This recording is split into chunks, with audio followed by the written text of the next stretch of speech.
Did you know Argentina once literally drugged their rivals during a World Cup match? In the 1990 World Cup round of 16, Argentina faced their ultimate rivals, Brazil.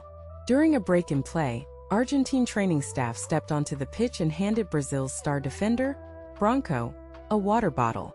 Unbeknownst to Branco, the water was allegedly spiked with the tranquilizer Rohypnol. Soon after drinking it, Branco started feeling dizzy and slow on the pitch. Years later, Diego Maradona publicly laughed and admitted on a television show that the holy water was indeed spiked. It remains one of the dirtiest tricks in football history. The 1969 Intercontinental Cup final between Estudiantes and AC Milan is the most violent game in football history. Estudiantes players savagely kicked, punched, and spat on their opponents. Milan's Nestor Combin was hit so hard his nose broke, leaving him unconscious in a pool of blood. Instead of receiving medical care, Combin was arrested right on the pitch by Argentine police for allegedly dodging military service. Outraged by the barbaric display, Argentine military dictator Juan Carlos Onganía ordered the immediate arrest of 3 Estudiantes players, who were thrown into a high-security prison for 30 days. In November 2024, Argentine football reached a bizarre new low that triggered global outrage. Lowly top-flight club Deportivo Riestra signed Spring, a popular internet streamer with absolutely zero professional football experience, and named him in the starting lineup against league leaders Vélez Sarsfield. Spring walked onto the pitch, played for exactly 50 seconds without touching the ball, and was immediately substituted during a tactical foul. The marketing stunt was branded a national disgrace by Argentine legends like Juan Sebastián Verón, and it even triggered a criminal investigation into illegal sports betting syndicates. Midfielder Luis Monti is the only player to represent 2 different countries in consecutive World Cup finals, and both times, his life was on the line. Playing for Argentina in the 1930 final against Uruguay, Monti received anonymous death threats warning that his family would be killed if Argentina won. Terrified, he played poorly and lost. 4 years later, Monti played for Italy. Before the 1934 final, Italian fascist dictator Benito Mussolini sent the team a telegram saying, "Win or die." Monti won the cup, later joking that he had death threats in both finals. Argentina's historic 1978 World Cup triumph was overshadowed by a horrifying reality.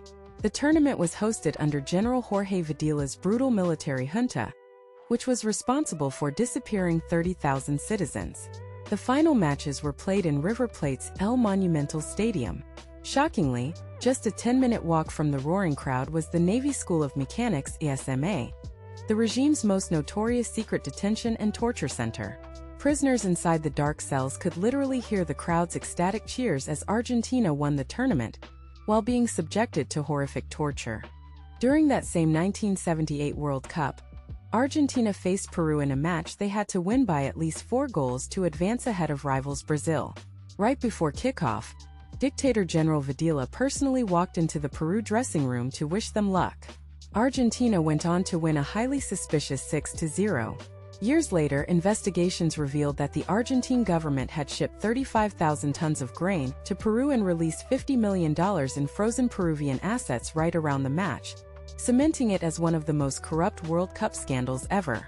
On September 5, 1993, Argentina suffered its most humiliating home defeat in history.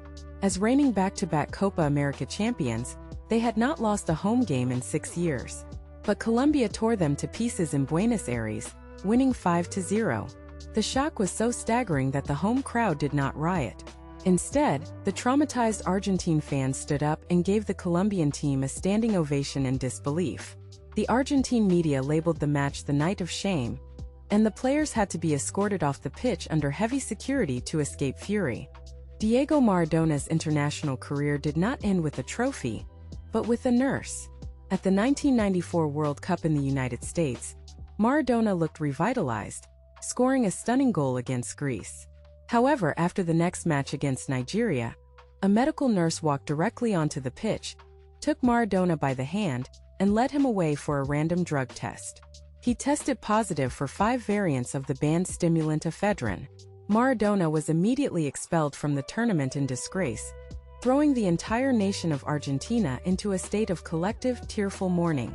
In the 1966 World Cup quarterfinal between Argentina and host nation England, Argentine captain Antonio Rattin was sent off by a German referee who did not speak Spanish, citing violence of the tongue. Essentially, the referee didn't like how Rattin looked at him.